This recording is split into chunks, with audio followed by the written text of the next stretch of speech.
నమస్తే అండి. నేను మీ దిలీప్‌ని. చాలామంది ఈ వశీకరణ అవతల వ్యక్తుల మీద ప్రయోగించడానికి అవతల వ్యక్తుల దగ్గర నుంచి ఎలాంటి వస్తువులు సేకరిస్తారు అనేది మనం తెలుసుకుందాం. అలాగే దీనివల్ల అవతల వాళ్ళు సంతోషపడేది తక్కువ, ఇవతల వాళ్ళు బాధపడేది చాలా ఎక్కువ అనేది కూడా చాలామంది గ్రహించాలి. ఎందుకంటే ఒక కుటుంబంలో ఒక మనిషిని మనం వశీకరణ చేసి మన వైపు తిప్పుకుంటున్నాము అంటే మాత్రం అవతల వాళ్ళ యొక్క జీవితంలో, అవతల వాళ్ళ యొక్క కుటుంబంలోని ఎంతో సుఖంగా, సంతోషంగా ఎన్నో కలలు, ఎంతో ఆనందం, ఎంతో ప్రేమ, ఎంతో ఆప్యాయతలు వాళ్ళ జీవితంలో అన్నీ కూడా ఒక్కసారిగా చెదిరిపోయే అవకాశాలు కూడా కలిగి ఉంటాయి. మరి ఇప్పుడున్నటువంటి ఏఐ టెక్నాలజీలోనో, లేదంటే ఇప్పుడున్నటువంటి పరిస్థితుల్లోని ఇంకా ఇలాంటి వశీకరణాలుంటాయా? ఇలాంటి వశీకరణాలు ఇంకా చేస్తారా? ఇవన్నీ మూఢనమ్మకాలు, ట్రాష్ అనుకునే వాళ్ళు ఉన్నారు. లేదు మా కుటుంబంలో వశీకరణ జరిగింది, మా తమ్ముడికి జరిగిందో, మా అన్నయ్యకి జరిగింది, మా నాన్నకి జరిగింది, మా ఆయనకి జరిగింది ఇలా చెప్పుకున్న వాళ్ళు కూడా కోకొల్లలు ఉన్నారు. దాని వలన మా కుటుంబంలో ఎన్నో కష్టాలు పడ్డామండి. మా తండ్రి మా ఇంటికి రావటం లేదు అని పాపం పిల్లలు ఏడ్చుకొని చెబుతున్నటువంటి సందర్భాలు కూడా మనం ఎన్నో చూసాం. ఎందుకంటే ఈ జాతకాలు పరిశీలించేటప్పుడు వాళ్ళు తీసుకొచ్చి మా డాడీ జాతకం చూడండి ముందు. అదేటమ్మా తల్లి నీ కెరియర్ నీ జాతకం చూద్దాంరా అంటే లేదు లేదు లేదు. ముందు మా డాడీ జాతకమే చూడండి అని చెప్పగానే ఆ తల్లి ఆ పాప ఆ పిల్లల మనసులో ఉన్నటువంటి ఆవేదన మనం ఒక్కసారి చూసుకున్నట్లయితే మాత్రం మా నాన్నగారు ఎప్పుడు ఇంటికొస్తారండి. మా నాన్నగారు మమ్మల్ని వదిలేసి మా నాన్నగారి మొఖం చూసి చాలా నెలలయిపోయింది. చాలా రోజులయిపోయింది మా నాన్నతో మాట్లాడి. ఇలా చెప్పుకుంటూ, ఏడ్చుకుంటూ ఎంతోమంది బాధపడుతూ పక్కనే తల్లి పాపం పిల్లలకి ఎలా చెప్పుకోవాలి, ఎలా సముదాయించుకోవాలి అనేటువంటి పరిస్థితులు కూడా చాలా అది మనం అనుభవించేవారే ఆ బాధలు పడతారే తప్ప మనం చూస్తున్న వాళ్ళకి వాళ్ళ కుటుంబంలో ఏవో చిన్న డిస్టర్బెన్స్ అట్లే ఏవో చిన్న చిన్న గొడవలట అనేసి వదిలేస్తుంటారు. కానీ అనుభవించే వాళ్ళకి ఆ పెయిన్ ఉంటుంది చూసారు. ఎందుకంటే అందరిలాగే పాపం పిల్లలకి మా నాన్నతోటి మేము సరదాగా సినిమాకి వెళ్ళాలని ఉంటుంది. అందరిలాగే మా నాన్నగారితోటి నా బర్త్‌డేకి బట్టలు కొనుక్కోవాలి, కేకులు కొనుక్కోవాలి, పార్టీలు చేసుకుండాలి. మా నాన్నకి నేను ఎన్నో మాటలు చెప్పుకోవాలి, ఎన్నో కబుర్లు చెప్పుకోవాలని చెప్పి ఆ పిల్లలు పడేటువంటి బాధ, తపన ఉంటుంది చూసేరు. ఈరోజు వస్తారమ్మా నాన్న రాడు, రేపు రాడు, 3 రోజులు రావటం లేదు, 4 రోజులు రావటం లేదు, వారాలు గడుస్తున్నాయి రావట్లేదు. నాన్న ఉన్నాడా లేదా? నాన్న ఉన్నాడు కానీ మన ఇంటికి రావటం లేదు. మనం ఏం తప్పు చేశామమ్మా? కారణం పిల్లలకి తల్లి చెప్పుకోలేనటువంటి పరిస్థితి. ఇటు తల్లి కూడా పాపం భార్య ఎంతో బాధపడుతుంటది. నేను తనకి ఎలాంటి ఇబ్బందుల్లో ఉన్నా, ఎంత కష్టంలో ఉన్నా, తనకి ఆరోగ్యం బాగోలేకపోయినా సరే, నా కుటుంబాన్ని, మా అమ్మని, నాన్నని, అన్నదమ్ముల్ని అందరిని వదిలి తనకి సపరివరీలు చేసి, మా కుటుంబాన్ని అతన్ని ఎంతో బాగా కేర్ తీసుకునేవాళ్ళు. కానీ మేము వాళ్ళకి ఏం తప్పు చేసామో తెలీదు. అవతల వాళ్ళు బ వలలో పడిపోయారు. అవతల వాళ్ళు మా భర్త ఎలాంటి వశీకరణం చేశారో తెలీదండి. మా భర్త కనీసం మా మొఖం కూడా చూడటం లేదు. తను మమ్మల్ని వదిలేసాడండి. చాలా బాధతో అది ఆహ్, అంటే కొన్ని కొన్ని విషయాలంటే జాతకాలన్నీ కూడా చాలా చక్కగా ఉంటాయి పరిశీలిస్తుంటే. ఎందుకంటే వాళ్ళు అన్యోన్యమైనటువంటి జీవితం భార్యాభర్తల తాలూకు అన్యోన్యటువంటి గ్రహాలు గాని, అన్నీ కూడా నక్షత్రాల ఫలాలు గాని అన్నీ కూడా చక్కగా ఉంటాయి. ఎలాంటి దోషాలు లేకున్నా పిల్లలకి ఎలాంటి ఇబ్బందులు, ఎలాంటి దోషాలు లేకున్నప్పటికీ కూడా ఈ మానసిక పరమైనటువంటి బాధ అనేది ఎందువల్ల కలుగుతుంది అనేది మనం పూర్తిగా పరిశీలించినట్లయితే మాత్రం ఈ కొంతమంది ఇదే దారిలో ఉంటారండి. అంటే అవతల వాళ్ళ యొక్క డబ్బు మనం లాగేసుకోవాలి. అంతే. ఇంక వాళ్ళకి వేరే యాప్‌ని ఏమి ఉండదండి. అవతల వాళ్ళ తాలూకా డబ్బు ఎంతవరకు ఉంటే అంతవరకు కూడా వీళ్ళు లాగేసుకోవడం. వీళ్ళు చెప్పిందల్లా అవతల వాళ్ళు డాన్స్ వేయాలి. అవతల వాళ్ళు చెప్పిన మాటలన్నీ కూడా వినాలి.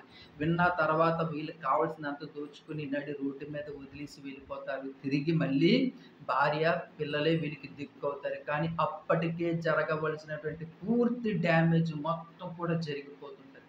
మరి అలాంటి వాళ్ళు వీళ్ళ దగ్గర నుంచి వశీకరణం చేసుకోవాలి. వశీకరణం నుంచి వీళ్ళని మన దగ్గరికి రాబట్టుకోవాలనేటప్పుడు వాళ్ళు మన దగ్గర నుంచి అంటే ఇటు భర్తకి వశీకరణం చేస్తున్నారు మగవారికి. వాళ్ళ దగ్గర నుంచి ఎలాంటివి వాళ్ళు ముందుగా పట్టుకు వెళతారు అని చూసుకున్నట్లయితే మొదటగా చెప్పులు, అలాగే జుత్తు, అలాగే చెప్పులు లేకుండా నడిచినటువంటి కాళ్ళ కింద ఉన్నటువంటి మట్టిని గాని, ఇలాంటివి పట్టుకెళ్ళి వాళ్ళు దాంతో వాళ్ళు అవతల వాళ్ళకి తీసుకెళ్ళి వశీకరణాలు చేయించడం జరుగుతుంది. దాని వలన మన కుటుంబంలోని ఎన్నో కళాశాలలు, ఎన్నో గొడవలు, ఎన్నో ఇబ్బందులు జరుగుతా ఉంటాయి. మరి వీటి నుంచి మనం బయటపడలేమా? మరి వీటి నుంచి మా భర్తని మా దగ్గరికి మేము తెచ్చుకోలేమా? మరి మా తండ్రిని మేము మా మా నా దగ్గరికి మేము తెచ్చుకోలేమా మా ఇంటికి? నా కలలు, నా సంతోషాలు, నా చదువు, నా కెరియర్, మ్యారేజ్ అన్నీ కూడా జరగవా? అని పిల్లలు అడగడం, తల్లి అడగడం, మా ఒక సోదరులు అడగడం, మా అక్క జీవితం బాగుపడడం ఎలాగా? మా అమ్మ జీవితం ఎలాగండి? మా చెల్లి జీవితం ఎలాగండి? అంటే నేను చాలా మందికి నా గత వీడియోలో కూడా చెప్తున్నాను. ఈ వీడియోలో కూడా చెప్తున్నాను. ఇలాంటి వాటికి అంటే మన మీద ఎప్పుడూ కూడా ఈ వశీకరణాలు గానీ, చేతబడులు గానీ ఇలాంటివన్నీ కూడా మన మీద పడకుండా ఉండడానికి కూడా ఒక దేవత అనుగ్రహం కూడా ఉంది. ఆ దేవత తాలూకు అనుగ్రహం ఉన్నట్లయితే అలాంటివి ఎవరు కూడా మన మీద చేసినా, అలాంటివి ఎవరైనా సరే మన మీద ప్రయోగించడానికి ప్రయత్నించినా, అవి అవతల వాళ్ళ యొక్క జీవితాలు నాశనం చేయడమే కాకుండా, అవతల వాళ్ళ యొక్క కుటుంబం అంటే వంశం కూడా నాశనం అయిపోయేటువంటి ఆ దేవత తాలూకా శాపం అనేది కూడా తగులుతా ఉంది. ఆ దేవతే నాగమ్మ. చూసారండి, ఇది మనకి పురాణాల్లో చాలా చక్కగా గరుడ పురాణాల్లో కూడా తెలియజేయడం జరిగింది. అలాగే పురాణ పుస్తకాల్లో మనం వీటి మీద పరిశోధనలు చేసిన తర్వాత ఇవి చాలా చక్కగా ఒక అద్భుతమైనటువంటి మాట కూడా మనకి జరిగినది ఏంటంటే, ఈ నాగమ్మ తల్లి ఏదైతే ఉందో, ఈ మహాని తల్లి మన మీద ఎవరైనా వశీకరణాలు చేసినా, వశీకరణాలు చేయడానికి ప్రయత్నించినా, చేతబడులు లాంటివి మన మీద, మన కుటుంబాల మీద చేయడానికి ప్రయత్నించినా వాటి నుంచి ఆ తల్లి రక్షిస్తుందటండి. అలాగే మనం చెప్పడం కూడా ఆ పురాణాల్లో పుట్టమట్టిని ఇంటికి తెచ్చుకొని చాలామంది పుట్టమట్టిని ఇంటికి తెచ్చుకోవాలి అని చెప్తే చిన్న కర్ర తీసుకెళ్ళి పుట్టను తవ్వడం కాదు. అది మహాప్రమాదం, మహాపాపం. ఆ పుట్ట చివరిని పైన కాదు కింద ఉన్నటువంటి మట్టిని తెచ్చుకొని దేవుడి మూలన పెట్టుకొని ఇంట్లో రోజు కొంచెం బొట్టు కింద పెట్టుకోవడం కానీ, లేదంటే భర్త వారానికి ఒకసారో, 11 రోజులకు ఒకసారో, 3 రోజులకు ఒకసారో వస్తుంటారు కదా! దానికి ఇంట్లో ఉన్నటువంటి ఆ పుట్టమన్నుని బొట్టు కింద పెట్టడం, లేదంటే చెవులకి పెట్టడం, లేదంటే గుండెకి పెట్టడం గానీ చేసినట్లయితే మాత్రం తన మనసు మారడమే కాకుండా తన మీద ప్రయోగించినటువంటి వశీకరణం తాలూకా ఏదైతే మంత్రాలు, తంత్రాలు, పదార్థాలు ఏవైతే ఉన్నాయో అవన్నీ నాశనం అయిపోయి తర్వాత తనకి కళ్ళు విరిగి అయ్యో నా భార్య పిల్లల్ని వదిలేసి నేను ఏం చేస్తున్నాను, నా ఆస్తి నేను ఎందుకు కోల్పోతున్నాను అనేటువంటి విషయాన్ని కూడా తను చాలా చక్కగా తెలుసుకోగలుగుతాడు. అలాగే ఆ తల్లి మహత్యం కూడా ఏంటంటే మీరు ఆ తల్లికి మొక్కుకోండి. అమ్మ తల్లి నాగమ్మ ఇంట్లో అయినా సరే మీకు వీధిలో అయినా గుడి ఉంటుంది, లేదంటే మన ఊర్లో గుడి ఉంటుంది. మనం ఎక్కడైనా సరే తల్లి నాగమ్మ తల్లి మా భర్త మా ఇంటికి క్షేమంగా వస్తే ఇలాంటి తనలో అద్భుతమైన మార్పు గాని సంభవించినట్లయితే నీకు చీర, గాజులు అన్నీ పెడతాను తల్లి. అలాగే నీకు ఒక చిన్న వెండి ప్రతిమ గాని, అంటే నాగుపాము లాంటి ప్రతిమ గాని, రాగిది గాని నేను తీసుకొని దగ్గరలో ఉన్నటువంటి గుడిలో కుండీలో ఏస్తానమ్మా అని చెప్పి మొక్కుకోండి. అది చాలా చక్కగా మీకు ఉపయోగపడుతుంది.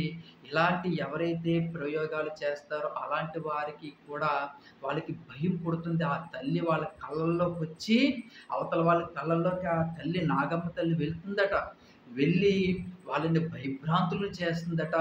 వాళ్ళు అక్కడి నుంచి విడిచిపెట్టడమే కాకుండా వాళ్ళ కుటుంబంలో అనేక రకమైనటువంటి వ్యాధులు, రోగాలు, కష్టాలు, నష్టాలు కూడా తెస్తుందట.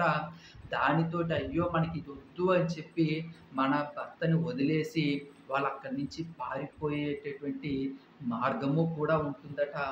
అలాగే మనం ఎప్పుడు కూడా నిత్యము కూడా ఇంట్లో నా నాగమ్మ తల్లికి మొక్కుకోవడం, అలాగే మన ఇష్ట దైవంగా మనం మలుచుకోవడం, ఎప్పుడు కూడా ప్రతి సంవత్సరం కూడా నాగమ్మ తల్లికి చీర, గాజులు పెట్టడం ద్వారా కూడా మన సౌభాగ్యాలు, అలాగే మన భర్త ఆరోగ్యం, మన భర్తను మనం కాపాడుకోవడం, ఆ పిల్లల తండ్రిని కాపాడుకోవడం, ఆ చెల్లి అన్నీని కాపాడుకోవడం ఇలా చాలా చక్కగా జరుగుతుంది. మన ఈ వశీకరణం నుంచి బయటపడడానికి కూడా అవకాశం ఇలా చాలా మంచి మంచి వీడియోలు. అలాగే వీళ్ళు ఇలాంటి ప్రయోగాలు చేసేటప్పుడు విషాలు కూడా చాలా చేస్తుంటారండి. అంటే మనిషిని చంపేద్దాము అనేటువంటి అంటే ఎక్కడ బయట పడిపోతామా అని చెప్పి వశీకరణలో చాలా ప్రమాదాలు చేస్తుంటారు. అలాంటివి కూడా ఎలా చేస్తారు? ఏటి చేస్తారు? ఎందుకు చేస్తారు? దానివల్ల ఎలాంటి ఇబ్బందులొస్తాయనేది కూడా మనం చక్కగా ఒక అద్భుతమైనటువంటి వీడియో తర్వాత చేస్తున్నాను. ఆ వీడియోను కూడా చూడండి. అందుకే నా ఛానెల్‌ని సబ్స్క్రైబ్ చేసుకోండి. సబ్స్క్రైబ్ చేసుకోండి అని ప్రతి ఒక్కరికి చెప్తుంటాను. అలాగే కామెంట్ సెక్షన్‌లో జై శ్రీరామ అని రాయడం కూడా మర్చిపోకండి. ఉంటాను. మీ దిలీప్.